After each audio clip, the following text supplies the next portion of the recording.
Olá, meu nome é Ebert, eu sou do grupo 8 e hoje eu vou apresentar a questão 11.125 da lista de convecção de calor.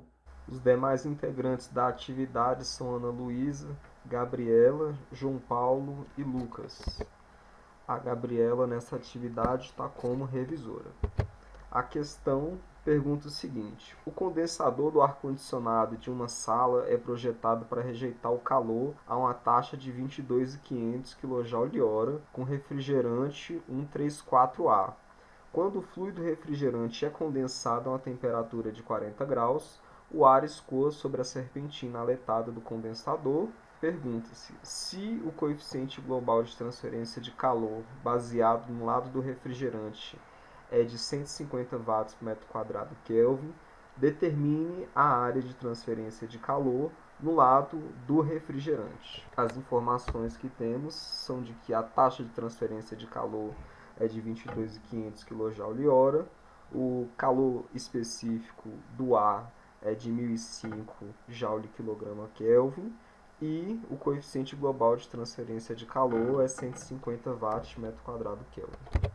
Então, para obter a área desejada, nós partimos da equação da taxa de transferência de calor, que ela é dada por U a ΔT, sendo esse o coeficiente global de transferência de calor, a área de transferência de calor e a diferença de temperatura.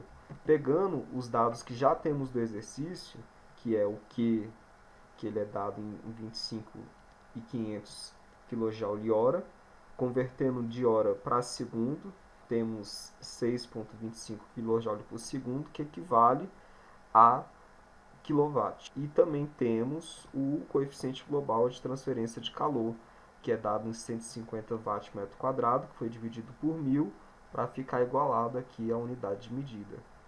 E o que falta descobrir é a diferença de temperatura e o que o exercício está pedindo, que é a área da transferência de calor. A diferença de temperatura é o lance da questão, porque no senso comum a gente pode pegar a temperatura de entrada e saída, fazer uma média simples e usar essa temperatura para calcular o Q ou a área que seja. Mas no livro faz a discussão que essa temperatura ela tem um decaimento, ela tem um comportamento que decai exponencialmente. Então ela não pode ser tirada a partir de uma média simples.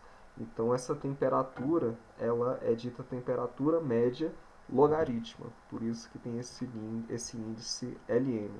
E é dado por ΔT1 menos ΔT2 sobre Ln de ΔT1 sobre ΔT2. Aqui repetimos esse enunciado da temperatura média logarítmica, onde esse ΔT1 é igual ao T quente de entrada menos o T frio de saída, e o ΔT2 é igual ao T quente de saída menos o T frio de entrada. Substituindo os valores do enunciado, temos aqui que o ΔT1 é igual a 8 graus Celsius e o ΔT2 é igual a 15 graus Celsius. E substituindo esses dois valores aqui nessa equação 2, temos que a diferença de temperatura média logarítmica é de 11,13 graus Celsius.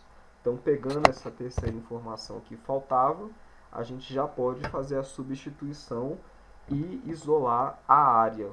Então, aqui a gente tem a primeira equação mostrada no primeiro slide de resolução.